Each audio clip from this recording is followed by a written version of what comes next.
Hello students, welcome to all. जो ये हमारा टीजीटी मैथ्स का हम अपना सिलेबस कवर कर रहे हैं, उसमें सेकंड चैप्टर नंबर थ्योरी हमारा चल रहा था। कुछ टॉपिक्स हम पहले कवर कर चुके हैं। आज उससे आगे के हम जैसे एक्सियोम्स, पोस्टुलेट और ये पीएमआई, पियानोज, एक्सियोम्स वगैरह हम पहले कर चुके हैं। आज हम करेंगे बेसिक रिप्रेजेंटेशन थ्योरम। जैसे जैसे टॉपिक्स हमारे एग्ज़ाम में दिए हैं उसी के अकॉर्डिंग हम टॉपिक करते हुए चलेंगे, ठीक है। तो अगर आपको सीरीज़ अच्छी लग रही है तो लाइक, शेयर एंड सब्सक्राइब कर सकते हैं। उससे आगे हम डेली ये अपना EMRS-TGT का जो है डेली वीडियो डालेंगे और पूरा सिलेबस कवर करेंगे इस चैनल पे, ठीक है। तो देखते हैं बेसिक रिप्रेजेंटेशन थ्योरम क्या होती है। बेसिक रिप्रेजेंटेशन थ्योरम में हमारे पास एक क्वेश्चन आता है, कन्वर्ट 432, नीचे बेस लिखा हुआ है लेग में, टू बेस 7। बोला गया है कि जो ये नंबर है इसका जो बेस 4 है, इस 4 को 7 बनाना है हमें। और वो कैसे बनाते हैं देखिए। अगर हमें कोई भी बेस चेंज करना हो तो उससे पहले हमें बेस 10 में चेंज करना पड़ता है, ठीक है। डायरेक्ट ये नहीं है कि हम 4 बेस से 7 बेस में डायरेक्ट कर देंगे, ऐसा कोई तरीका नहीं है हमारे पास, ठीक है। तो पहले हम 10 बेस में चेंज करते हैं। अब बेस 10 कैसे बनाते हैं वो देखिए। नीचे जो बेस में नंबर है उसको पीछे की साइड से, राइट साइड से लिखते हुए चलेंगे। 4, जैसे यहाँ 4 था तो हमने 4 लिखा, पावर 0। फिर थोड़े गैप छोड़ के लिखेंगे 4 की पावर 1, 4 की पावर 2। जितने नंबर होते हमारे पास उतनी ही बार हम लिखते हुए चले जाते हैं, ठीक है। और फिर यहाँ से नंबर उठाओ, एक एक इसके साथ मल्टीप्लाई करते चलो, ठीक है।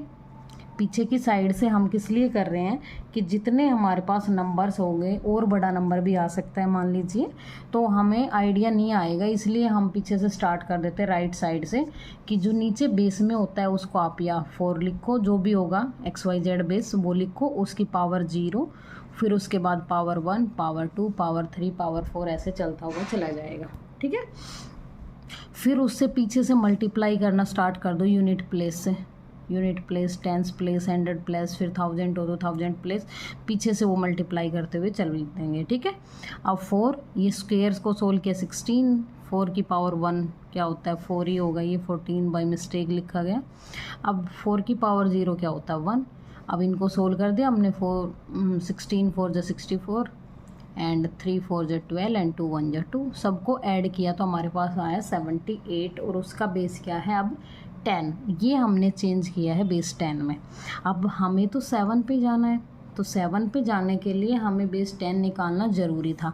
अब उसके बाद देखिए, कन्वर्ट 78 टू बेस 7। अब इस 78 को हम कन्वर्ट करेंगे बेस 7 में। देखिए वो कैसे, जैसे हम फैक्टराइजेशन करते हैं डिवीजन मेथड से, उसी टाइप का कुछ है। 78 यहाँ लिखा आपने। सबसे पहले हम चेक करेंगे किससे डिवाइड हो रहा है। तो हमने डिवाइड किया इसको 7 से, 7 1 जा 7, नेक्स्ट जाएगा 7 1 जा 7, और जो बेस बचेगा उसको साइड में लिखते हुए चलेंगे हम, ठीक है। जो बेस बचेगा उसे हम साइड में लिख देंगे। अब नेक्स्ट जो आएगा इसके बाद, फिर से हमने 7 से किया तो 7 7 जा क्या आएगा यहाँ पे 1, 7 1 जा 7 आएगा। और फिर हमारे पास बेस क्या बचा, 4। हमने 4 यहाँ लिख दिया। अब इसके बाद आगे क्या वो डिवाइड होगा, 7 से 1 डिवाइड हो जाएगा, नहीं होगा। यहाँ 11 7 से बड़ा था इसलिए हमने डिवाइड कर दिया, ठीक है। 7 1 जा पे हमारा गया, 4 बेस बचा, उसको हमने साइड में लिख दिया। लेकिन अगर आगे वो डिवाइड जाता तो हम और कर लेते। ये 1 तो सबसे छोटा ही नंबर आ गया, तो यहाँ किसी से डिवाइड नहीं होगा, इसलिए हम जहाँ डिवाइड होना हमारा बंद हो जाएगा, क्या करेंगे, नीचे से वो नंबर लेंगे, उसको यहाँ लिखना स्टार्ट करेंगे। और जो जो हमारे पास रिमाइंडर बचे हैं उन सबको नीचे से इस साइड से सीरीज़ में लिख देंगे। पहले 1 4 1, ऊपर कुछ और होता तो वो भी लिख देते, और उसकी बेस क्या कर देंगे 7, ठीक है। ऐसे करेंगे हम। अब देखिए एक और एग्जांपल हम करके देखते हैं। अभी मैं आपके सामने करके दिखाऊंगी नेक्स्ट एग्जांपल, ठीक है। कन्वर्ट 127 की बेस 8 टू बेस 7, ठीक है। तो सबसे पहला काम हमारा होता है 127 पावर 8 को, सॉरी बेस 8 को हम सबसे पहले किस में कन्वर्ट करेंगे, बोलिए, बेस 10 में। बेस 10 में कन्वर्ट करने का हमारे पास तरीका होता है, पीछे से हम लिखेंगे 8 की पावर 0 स्पेस छोड़ेंगे प्लस 8 की पावर 1 प्लस 8 की पावर 2, क्योंकि जितने हमारे पास नंबर हैं उतने ही नंबर तक हम लिखेंगे। अब यहाँ से यूनिट प्लेस से उठाओ और यहाँ पे लगा दो इनकी मल्टीप्लाई में 7, यहाँ लगेगा 2 एंड यहाँ लगेगा 1। इसको सोल्व कर दो। 8 8 जा 64 प्लस 8 1 जा 8 रहेगा और 8 2 जा 16 प्लस 8 की पावर 0 मीन्स 1 और यहाँ पे हमारा आएगा 7। ठीक है, अब 64 और 16 कितने हो जाएंगे हमारे 80। 80 में 7 ऐड करोगे आप, क्या आएगा 87। ठीक है, 87 आएगा। अब 87 को करना है हमें कन्वर्ट 87 टू बेस 4। ठीक है, बेस 4 में चेंज करना है। ये 87 जो आया है ये किस बेस में आया है, 10 बेस में। और 10 बेस में आने के बाद कोई भी नंबर हम फिर क्या करते हैं, उसको ऐसे फैक्टर की तरह लिखते हैं, डिवीजन मेथड से करते हैं। मान लीजिए मैंने यहाँ पे लिखा 87 और हम 4 से क्या करेंगे, इसको डिवाइड। ठीक है, 4 2 जा 8 होते हैं, 4 1 जा पे जाएगा यहाँ तो माइनस कितना बचा 3, 4 1 जा 4 एंड यहाँ पे 3 हमारा रिमाइंडर बच गया। नेक्स्ट फिर से 4 से जाएगा, क्या बचेगा यहाँ पे हमारा 4 5 जा 20 एंड क्या बचेगा रिमाइंडर 1। फिर से 4 से चला जाएगा, 4 1 जा 4 रिमाइंडर क्या बचेगा 1। ठीक है, अब क्या इससे आगे डिवाइड जाएगा, नहीं जाएगा, तो हम इसको कैसे लिख देंगे, नीचे से यहाँ से लिखना स्टार्ट करिए और ऐसे ऊपर की साइड चलेंगे 1 1 1 3 और उसका बेस कौन आएगा 4। ठीक है, आई होप आपको ये अच्छे से समझ आया होगा। ये थी हमारी बेसिक रिप्रेजेंटेशन थ्योरम। एक बार दोबारा से मैं आपको रिपीट कर देती हूँ क्या करना है। जैसे आपको क्वेश्चन दे के रखेंगे कि कन्वर्ट कोई भी एक नंबर होगा टू द बेस दिस, कोई भी बेस दे देंगे। ठीक है, तो हमारा सबसे पहला काम होता है कि हम उस बेस को बेस 10 में चेंज करेंगे। पहले डायरेक्ट चेंज नहीं कर सकते, बेस 10 में चेंज करने के लिए क्या करेंगे, उस नंबर को लिखेंगे और उसका जो बेस होगा उसको यहाँ से 8 की पावर 0 फिर 8 की पावर 1 8 की पावर 2 ऐसे लिखते हुए चलेंगे एंड उनके साथ नंबर्स कौन मल्टीप्लाई कर देंगे, यहीं से नंबर्स उठाएंगे जो ब्रैकेट के अंदर होगा उसका यूनिट प्लेस या यूनिट के साथ, टेंस प्लेस टेंस के साथ, हंड्रेड प्लेस हंड्रेड के साथ मल्टीप्लाई। मल्टीप्लिकेशन के बाद ये सब सोल्व कर लेंगे, जो नंबर हमारे पास आएगा वो बेस 10 में आएगा। ठीक है, लेकिन हमें तो बेस कुछ और ही निकालना होता है, 4 पे जाएगा तो इस नंबर को उठाओ और 4 से डिवाइड करते हुए चलो, जो जो रिमाइंडर आएगा उसको साइड में लिखते चलेंगे और बार बार इसको डिवाइड करते चलेंगे। ठीक है, जो रिमाइंडर्स बचेंगे उनको यहाँ से सबसे लास्ट रिमाइंडर से स्टार्ट करेंगे और ऊपर की तरफ लिखते हुए चलेंगे। बेस में क्या लिख दोगे, जिस बेस में पूछा गया है वो। ठीक है, आई होप आपको समझ आ गया होगा। अब आप इसको कर लेंगे। ठीक है, नेक्स्ट टॉपिक हम देखते हैं कॉन्ग्रुएंस। नेक्स्ट टॉपिक हमारा है इसी चैप्टर में आगे चलते हुए कॉन्ग्रुएंस। कॉन्ग्रुएंस क्या होता है, आप देखिए, two integers a and b are congruent modulo m if they have the same remainder when divided by m। जैसे a और b कोई भी integer x y z, integers क्या होते हैं हमारे नंबर्स, माइनस के भी और प्लस के भी सभी नंबर्स। ठीक है, ऐसे कोई भी इंटीजर ये हो सकते हैं जो कि m से डिवाइड करें। मान लीजिए आगे हम क्वेश्चंस करेंगे तो आपको और अच्छे से समझ आएगा। जैसे a को मैं डिवाइड करूँ m से तो भी वही रिमाइंडर आए और m को मैं b से करूँ तो भी सेम रिमाइंडर आए, ये बोलने चाह रही है स्टेटमेंट। ठीक है, नोट में क्या लिखा गया है, ए कॉन्ग्रुएंट, ये ट्रिपल टाइम्स इक्वल लगाने का मतलब है कॉन्ग्रुएंसी का सिंबल है। A congruency B module m means a module m equal to b modulo m। इसका मतलब क्या है, हम इसको इससे डिवाइड करेंगे और इसको इससे डिवाइड करेंगे तो सेम आंसर आएगा, ये है। ठीक है, नेक्स्ट नोट में क्या लिखा गया है, a congruence b mode m if m divides a minus b। Means जो यहाँ नंबर होगा a की जगह और जो b की जगह, दोनों नंबर्स को अगर आप आपस में माइनस करोगे तो भी वो नंबर m से डिवाइड होगा। ठीक है, ये बोला गया है इसकी डेफिनेशन में। अब कुछ क्वेश्चंस देख लेते हैं, उनके बेस पे आप समझ जाओगे कि क्या कुछ बताया गया है इसमें। ठीक है, क्वेश्चन नंबर फर्स्ट है the solution of the linear congruence 4x congruence 5 modulo 9 is. In options में से इस x की जगह हमें नंबर डालना है कि कौन सा नंबर हम डालें कि हमारा ये मॉड्यूल है जो ये लीनियर कॉन्ग्रुएंसी है ये ट्रू प्रूव हो जाए। ठीक है, अभी हमने डेफिनेशन में पढ़ा था कि यहाँ पे जो नंबर होता है ये लगभग हमारे क्वेश्चंस ऑप्शन से ही हो जाते हैं, और इस टाइप के क्वेश्चंस कॉम्पिटिटिव एग्जाम्स में काफ़ी बार पूछे गए हैं। ठीक है, तो यहाँ पे ऐसा नंबर हम डालेंगे जो 9 से डिवाइड करें तो हमारे पास 5 क्या आए, रिमाइंडर आए। अब या तो हम यहाँ से डायरेक्ट डाल के ही देख लेते हैं, अगर मैंने यहाँ पे 10 पुट किया तो ये 40 बनेगा। 40 को अगर आप 9 से डिवाइड करोगे तो 5 रिमाइंडर नहीं बच रहा। 6 डाल के देखो 24 आता है, 9 2 जा क्या हो जाएगा 18, और 24 में से 18 करोगे 6 बचेगा, 5 नहीं बचा, तो हमारे पास ये आएगा 8 को आप यहाँ रखोगे, 8 4 जा कितना होता है 32, एंड 32 को जब आप 9 से डिवाइड करोगे 9 3 जा 27।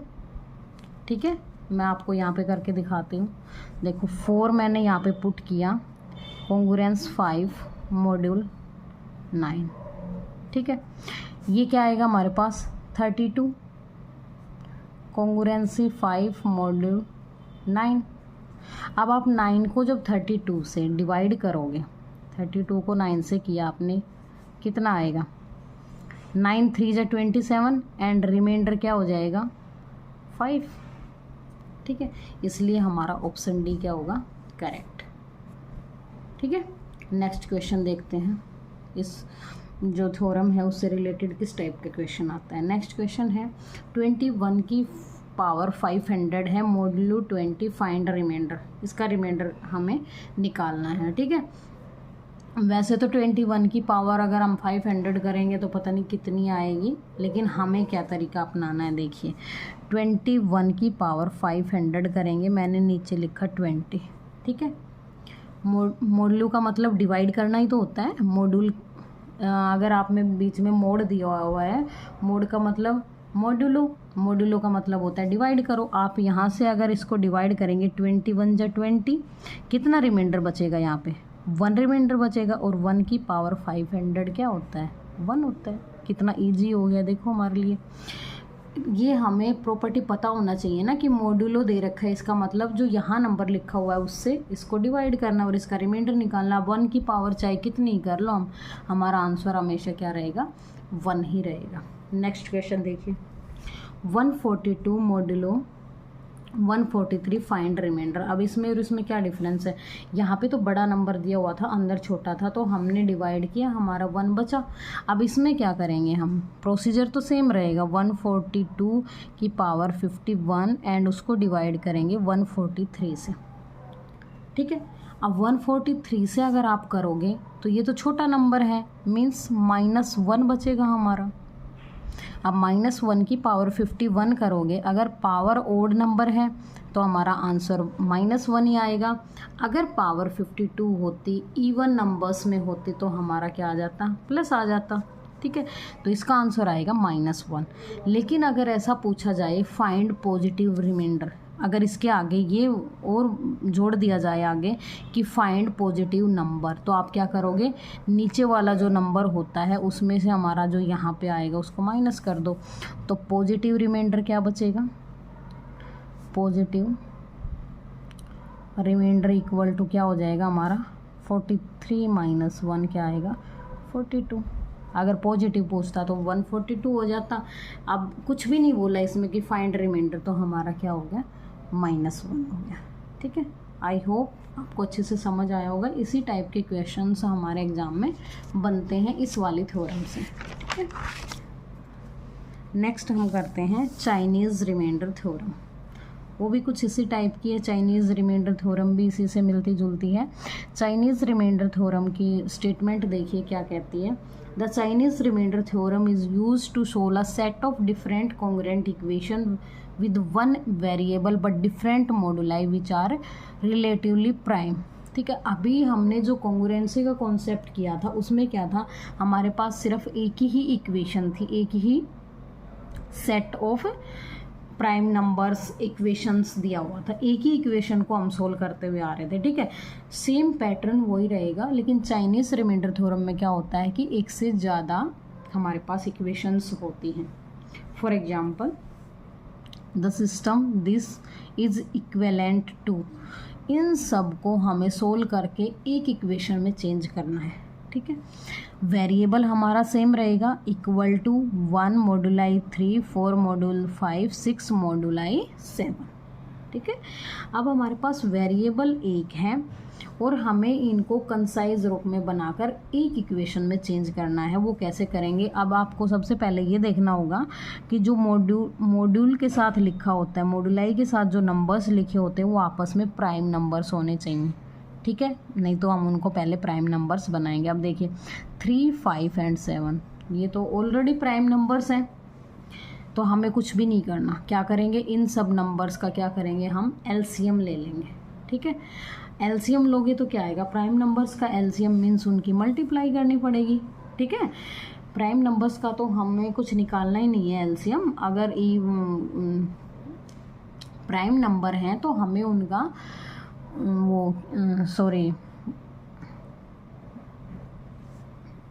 प्राइम नंबर्स का एलसीएम हमें निकालना ही नहीं है, क्योंकि उनका वो किसी भी एक कॉमन नंबर से डिवाइड नहीं होंगे, तो डायरेक्ट मल्टीप्लिकेशन हो जाएगी, ठीक है। तो इनकी मल्टीप्लाई करेंगे तो 105 आएगा, लेकिन ऑप्शन में सब जगह 105 दिया हुआ है। अगर अलग अलग यहाँ पे मल्टीप्लिकेशन मिलती तो हमारा काम इजी हो जाता। जो इनकी मल्टीप्लाई आती उसी आंसर को हम क्या कर देते? टिक कर देते। लेकिन यहाँ पे तो क्या है? सारे 105 है। तो अब हमें देखना पड़ेगा यहाँ से, ठीक है। यहाँ से चेक करेंगे कि कौन सा हमारा ऑप्शन होगा। अब ऑप्शन वो होना चाहिए, अगर 105 को हम 3 से डिवाइड करें, यहाँ से ऐसा नंबर उठाओ जिसको आप 3 से डिवाइड करो तो रिमाइंडर 1 बचे। 5 सेम उसी नंबर को, मान लीजिए मैंने 24 उठाया, 3 से डिवाइड किया तो 3 8 से 24 डायरेक्ट चला गया, यहाँ तो रिमाइंडर बचा ही नहीं। जो यहाँ नंबर है वो रिमाइंडर बचने चाहिए। नेक्स्ट मैंने 5 उठाया, 5 5 से 25 एंड 5 4 से 20 करेंगे तो 4 रिमाइंडर बच रही है, तो हमारा ठीक हो गया। लेकिन पहला ठीक नहीं हुआ तो हम वहीं से आगे इसको स्किप कर देंगे, क्योंकि क्या है, हमारा तीनों इक्वेशन सेटिस्फाई होनी चाहिए। तो आपने यहाँ पे 3 8 से 24 किया, कोई रिमाइंडर नहीं बचा, इस मीन्स ए ऑप्शन कट हो जाएगा हमारा। सेकंड पे चलिए, यहाँ पे 12 है, 3 की टेबल से करोगे 3 4 से 12, ये भी कंप्लीट चला गया, यहीं से कट करो। अगले पे चलिए 34, 3 से अगर मैं इसको डिवाइड करूँगी, 3 1 जा 3, 3 1 जा 3, 1 रिमाइंडर बचेगा, ठीक है। नेक्स्ट देखिए, अब 5 से इसको डिवाइड करो, 4 रिमाइंडर बचना चाहिए। 5 6 जा 30, 4 रिमाइंडर बच रहा है। नेक्स्ट पे चलिए, 7 से 34 को कीजिए, 7 4 जा 28 होते हैं, 7 4 जा 28, रिमाइंडर क्या बचा? 6। इसका मतलब यही हमारा क्या हो जाएगा? आंसर, ठीक है। इक्वेशन और देखते हैं ऐसा ही। नेक्स्ट क्वेश्चन देखिए, solve the following system. Same equation दी हुई है हमें, x congruence 1 modulo 2, x congruence 2 modulo 3, x congruence 3 modulo 5। जो वेरिएबल्स होंगे हमारे वो सेम होंगे, और मॉडुलाई के अंदर जो नंबर हैं, मॉड्यूल के अंदर जो नंबर हैं वो आपस में प्राइम होने चाहिए। 2 3 एंड 5 आपस में क्या हैं? सारे रिलेटिवली प्राइम नंबर्स हैं। तो प्राइम नंबर्स का एलसीएम हम कैसे लेते हैं? सभी को मल्टीप्लाई कर देते हैं, 5 3 जा 15 एंड 15 2 जा 30। तो आप यहाँ से चेक करिए, मॉड्यूल के अंदर अगर 30 लिखा हुआ है तो ठीक है, बाकी के ऑप्शन तो पहले ही एलिमिनेट हो जाएंगे। तो ये 2 ऑप्शन तो हमारे हो गए कट, क्योंकि इनका एलसीएम क्या है? 30 नहीं है। अब इन दोनों में से हमें चूज करना है कि हमारा आंसर क्या आएगा, तो वो यहीं से पता चलेगा। 2 से डिवाइड करो आप इस नंबर को, 1 रिमाइंडर बचना चाहिए। 3 से करो इसी नंबर को, 2 रिमाइंडर बचना चाहिए। इसी नंबर को 5 से करो, 3 रिमाइंडर बचना चाहिए। तो सबसे पहले चेक कीजिए 2 से, मैंने 2 से किया, 1 रिमाइंडर बच रहा है, ठीक है। नेक्स्ट 3 से कीजिए, 3 7 जा 21, 2 रिमाइंडर बच रहा है, ये भी ठीक है। फिर 5 से कीजिए, 5 4 जा 20, 3 रिमाइंडर बच रहा है, इसका मतलब ये हमारा आंसर हो गया। एक बार लास्ट वाले को भी चेक कर लेते हैं हम। 2 से करेंगे 20 पे पूरा पूरा जाएगा, 1 रिमाइंडर बचेगा, ठीक है। 3 से करोगे तो 3 6 जा 18, 2 रिमाइंडर बच गया, ठीक है। अब नेक्स्ट देखिए 5 से अब अगर आप कर रहे हो तो 5 4 जा 20, लेकिन हमारा रिमाइंडर कितना बच रहा है 1, और बचना कितना चाहिए 3, तो हमारा ऑप्शन सी बिल्कुल करेक्ट था, ठीक है। आई होप ये सेशन आपको पसंद आया होगा। तो चाइनीज़ रिमाइंडर थ्योरम की हमने आज कॉन्ग्रुएंसी की है एंड बेसिस रिप्रेजेंटेशन थ्योरम की है। 3 टॉपिक्स आज हमने कवर किए हैं। आई होप आपको समझ आया होगा। अगर फिर भी किसी की कोई क्वेरी बचती है तो वो कमेंट सेक्शन में पूछ सकता है। अगर आपको वीडियो पसंद आ रही है तो लाइक शेयर एंड सब्सक्राइब कर सकते हैं। Thanks a lot.